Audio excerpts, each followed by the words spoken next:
Kudrat manusia tak mungkin, tapi subhanallazi asra, Allah yang menggerakkan, maka jadi. Bi'abdihi, dengan hambanya, kita sebut tadi, itu adalah pujian daripada Allah kepada Nabi SAW. Lailan, pada satu malam, pada suatu malam. Allah Ta'ala tak sebut lailatan.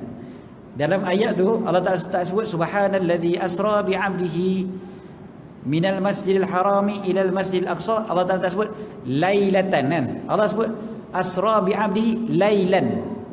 Allah tak sebut lailatan minal masjidil haram ilal masjidil aqsa. Ada beza tuan-tuan, walaupun satu huruf.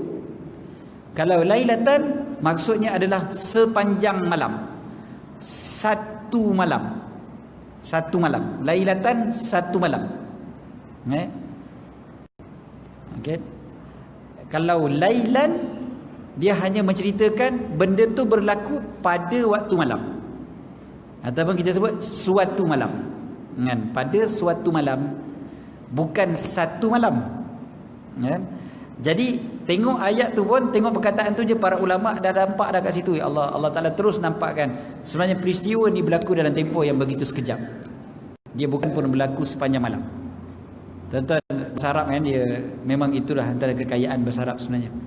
Okey, saya cuba ringkaskan lagi. Minal masjidil harami ilal masjidil aqsa allazi barakna haulahu. Dari Masjidil Haram ke Masjidil Aqsa, Allah boleh saja nak gerakkan Nabi SAW dari Mekah terus naik ke langit, tapi tidak. Allah Ta'ala gerakkan dulu pergi Masjidil Aqsa, nak bagi ingat kepada kita tentang pentingnya Masjidil Aqsa.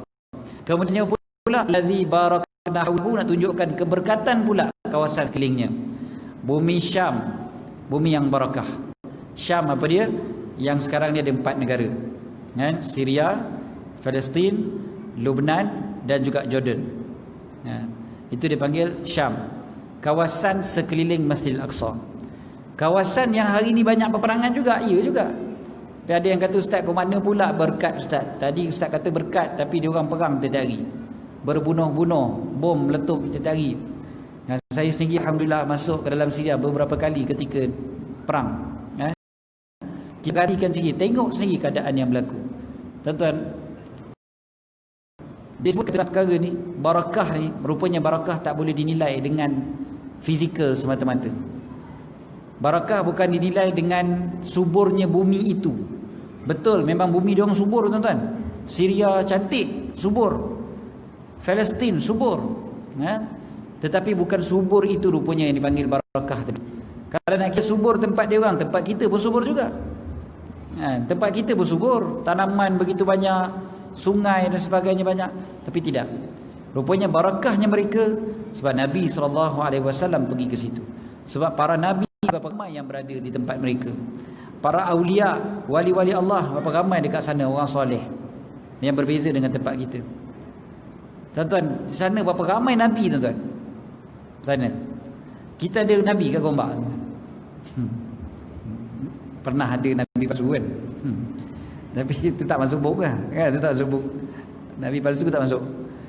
Nabi-nabi berlambak-lambak dekat sana kan? Para pejuang agama Allah, mujahidin berapa ramai dekat sana tuan-tuan. Zaman berzaman, Salahuddin Al-Ayyubi dan sebagainya kan, berapa ramai dekat belah-belah sana.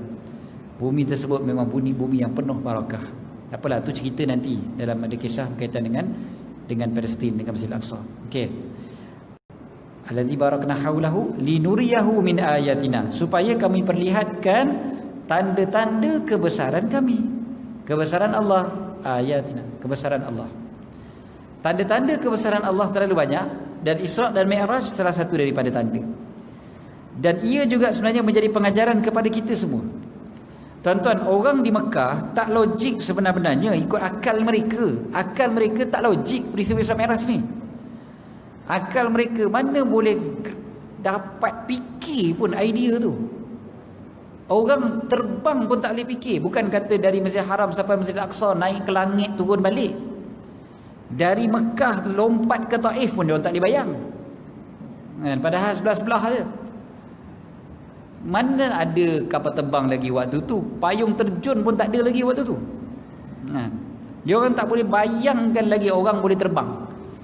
Bukan kata dari bawah ke atas, atas ke bawah pun tak boleh lagi. Memang tak boleh lagi. Atas ke bawah tu terjun mati lah, itu je lah. Dia orang tak ada lagi dia punya teori tu tak ada lagi pada dia orang. At least pada zaman kita ni teori tu ada. Teori terbang tu ada. Bukan kata teori, kita sendiri pun dah terbang. Dan kita pun dah naik kapal terbang. Paling tidak kita pun dah tahu tentang teori-teori ataupun alat-alat yang begitu canggih sekarang ni. Kan, roketnya dan sebagainya, segala macam lah. Kan, paling tidak kita dah nampak. Tapi walaupun begitu, sebenarnya tuan-tuan, pengajaran yang besar bagi Isra Mi'raj selain daripada solat tadi adalah Allah Ta'ala nak tunjukkan kepada kita, percaya dengan apa jua yang Allah Ta'ala kurniakan dan Allah Ta'ala perintahkan, Allah Ta'ala ceritakan, berbanding dengan akal kita. Walaupun akal kita tak boleh terima pun, kita kena percaya dan yakin itu mesti benar. Dan itulah yang dibuat oleh para sahabat, Sayyidina Abu Bakar Siddiq dan lain-lain. Sayyidina Abu Bakar Siddiq kata, kalau jauh daripada itu pun aku percaya. Tuan-tuan, zaman kita kalau tuan-tuan, kalau berlaku benda tu, kalau adalah orang cerita pada kita pun kita tak boleh percaya. Walaupun dah ada teknologi, tapi teknologi tak sampai ke tahap itu.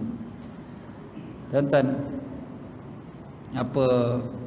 satu orang cerita dengan kita, dia kata, aku tengok bola. Contohlah malam ni kita dah ada kuliah maghrib sama-sama. Besok pagi selepas main subuh dia ceritakan kita. Dia jadi imam kita waktu tu. Lepas semayang, lepas jadi imam, ni bukan imam Masjid Rahimah kan, bukan imam Masjid Rahimah ni, lain. Lepas semayang dia pusing, dia kata, kau tahu tak, kau tengok bola tak malam tadi? Kebetulan pula sama-sama minat bola. Kau tengok bola, game mana? Tu Manchester City lawan Liverpool, Champion League. Oh, tengok tu. Oh, seronok tengok. Yalah, imam, saya pun tengok imam. Yalah, tapi saya tengok live, imam cakap. Yalah, saya pun tengok live imam, bukan ulangan ni. Tak, saya tengok live dekat stadium. Saya pergi England. Kita kata imam, dia orang main dekat England, bukan stadium Selayang imam. Imam kata imam tengok terus kat stadium. Kata, iyalah, saya pergi ke England tengok. Imam, malam tadi bukan kita dengan kuliah Isra Mi'raj sama-sama? Iyalah. Habis kuliah, makan-makan, aku naik buruk, aku terbang. Pergi stadium, tengok bola, habis stadium, aku balik sini. Sembahyang subuh dengan korang. Agak-agak lah tuan-tuan, kalau tuan-tuan dengar imam tu cakap macam tu, tuan-tuan nak buat apa? Kalau saya lah, saya akan qada balik sembahyang subuh saya. Ni imam dia tak betul lah ni. Kan? Walaupun teknologi terbang tu dah ada. Kan? Tapi masih tak boleh diterima di akal kita. Padahal dia cerita cuma pergi England je tuan-tuan. Bukan naik ke langit pun. Baru sampai ke England je pun kita tak boleh terima dah. Sebab yang cerita tu imam kita, sama-sama kita, kawan-kawan kita aja. Ini yang cerita Nabi SAW, bukan kawan-kawan biasa. Nabi SAW yang merupakan makhluk paling agung, yang tak pernah berdusta dan yang mendapat perkhabaran dari langit. Jadi bila Nabi SAW yang cerita dan para sahabat memang beriman dengan Nabi SAW, inilah betul-betul iman yang sebenar. Percaya tanpa banyak songeh lah, tanpa banyak fikir, tanpa banyak soal. Kalau dah Nabi cerita tu, maknanya benda tu betul lah. Nabi cerita, dah, itu je, full stop.